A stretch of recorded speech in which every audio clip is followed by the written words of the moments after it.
Pelosi. Thank you very much for your kind introduction. I come here not just as speaker, but as I said to my caucus yesterday, I rise here as probably the person who changed the most diapers in the Congress of the United States, of my own children I'm talking about.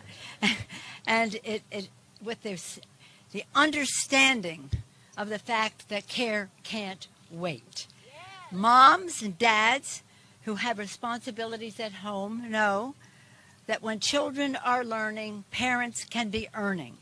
And that is a path we have to be on. I want you to know how important all of this is. To Fatima, to Kristen, to Ijen, to all of you who are part of this outside mobilization. We can only do so much, so well, with our inside maneuvering. What you are doing on the outside, this very minute, and on the ongoing, is really very important. Again, we can get our best result if you are VIPs, our volunteers in policy, sometimes in politics, but we're not talking politics today. You are VIPs. And this is something that we are so close on. Our 3 buckets for the children, jobs for jobs, lower cost, prescription drug costs, tax cuts for the middle class by addressing our children with the child tax credit. Doing all this by having it paid for by those who should be paying their fair share. Creating good paying jobs for our country.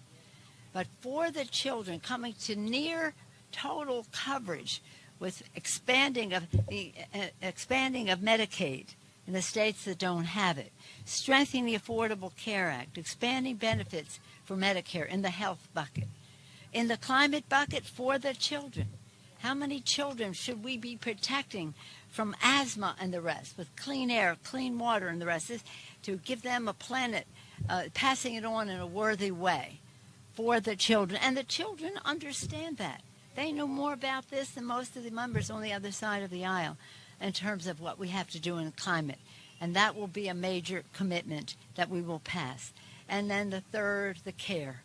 Care can't wait. For me, all of these combined, but the care piece is the most transformative because it enables women to take their rightful place in the workplace, dads too, but again, the caregivers largely are moms or women, whether it's a mom of a child or a daughter of a mom who needs care. And it's not just about providing that care to free women to go to work. It's about respecting the caregivers. In my view, I want them, Jen, I want them to be unionized, but to respect their work, to give them the training, the pay, the recognition, the respect that they deserve. That is so essential to this, whether it's children or in the child care, universal pre-K in that bucket, or whether it's in the home care bucket, or how they overlap. Very, very essential. And of course, I mean, it's a complete mystery to me how anybody can be opposed to paid family, parental, medical leave. Paid leave. What is it you don't get about that? You know, last weekend I was at the G20, right before that the G7, the NATO on Monday. And when I explained to them what we're doing, they're like, you mean you don't have that already? Every developed country in the world respects what we need to do for our children, for our families, for our seniors, for people with disabilities, and the respect for the workers who provide that, as well as simple to understand paid family and medical leave. So with workforce development and recognizing the importance of housing and education and all of that in that bucket, we're making the fight. And it will be the biggest initiative we've ever passed in the Congress, dollars-wise and scope. We still have much more to be done. So we're just, Joe Biden, God bless him, because he had this big vision with knowledge about the issues. He wrote the bills. Strategic in terms of reaching out to people to help get their support, authentic in his commitment to this. And he's never going to stop until we get the full program. I myself am mourn the fact that we don't have the 3.5, but even half of that is bigger than anything we've done before. And it would be a good first step. A good first step. So I thank all of you, the Care Can't Wait Coalition that's here. Kristen, we've worked with Moms Rising on so many of these issues individually over time.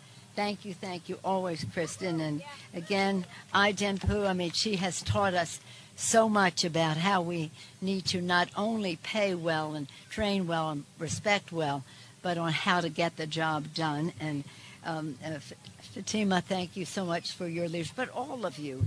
Aureka and Senator Casey's going to be here, Fatima. So many of our colleagues who will be here. But understand this, we are united around the Care Can't Wait agenda. So I'm going to go there right now to continue the meetings, to get the job done, and the sooner the better, because care can't wait, but our children can't wait either. So thank you all for what you do. Let's get the job done, and let's consider it a giant first step. Thank you all. Thank you. Let's get the job done. Care can't